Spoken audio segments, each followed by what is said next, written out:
नमस्कार, मैं आपका विकास जो कि आपको हॉरर कहानी देता रहता हूँ। और कहानी हमारी हर कहानी बहुत ही ज़्यादा डरावनी होती है, इसलिए हेडफोन लगा ली। और दोस्तों, अगर आप हमारी ये कहानी 1 मिनट भी सुनते हैं तो पूरी कहानी सुने बिना कहीं नहीं जाएंगे।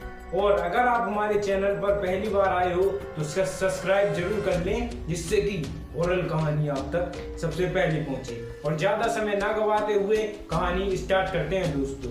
तो दोस्तों, मैं जो कि शहर पैसे कमाने के लिए जाता हूँ, और जब मैं वहाँ पहुँच जाता हूँ तो मैं रूम की तलाश में रहता हूँ। मैं रूम तलाश रहा था, कहीं ना कहीं रूम पूछ रहा था कि रूम खाली है।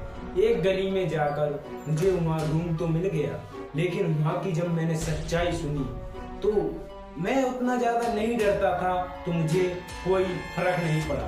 वो लोग, वहाँ के लोग जो मुझे बता रहे थे, तुमने यहाँ कमरा तो ले लिया, लेकिन जो इस गली की सच्चाई है वो तो तुम्हें नहीं पता। मैंने क्या सच्चाई है इस गली की?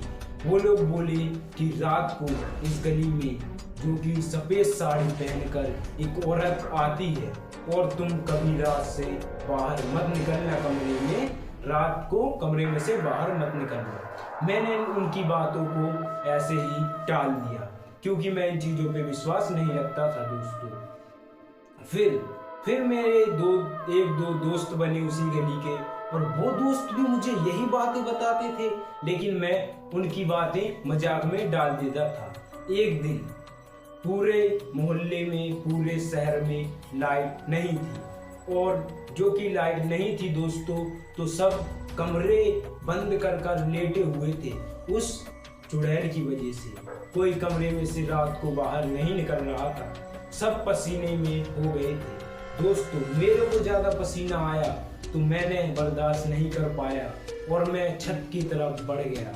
मैंने एक चटाई और एक कंबल लिया, और मैं छत पे लेटने के लिए जाने लगा दोस्तों। जैसे ही मैं छत पर पहुंचा, एक सफेद साड़ी पहनकर एक औरत एक दीवार पर बैठी हुई थी। मैंने सोचा कोई औरत बैठी होगी, लेकिन मुझे ये नहीं पता था कि ये तो एक चुड़ैल बैठी है, और वो अपने हाथ में एक मांस का टुकड़ा लेकर खा रही थी। जैसे ही उस चुड़ैल ने मुड़कर मेरी तरफ देखा, उसकी लाल लाल आंखें, सारा चेहरा जला हुआ। मैं दोस्तों इतना डर जाता हूँ कि मैं फिर नीचे भागता हूँ, और मैं गेट लगा के अंदर लेट जाता हूँ। मैं पूरी रात इतने पसीने में हो गया कि पूछो मत दोस्तों।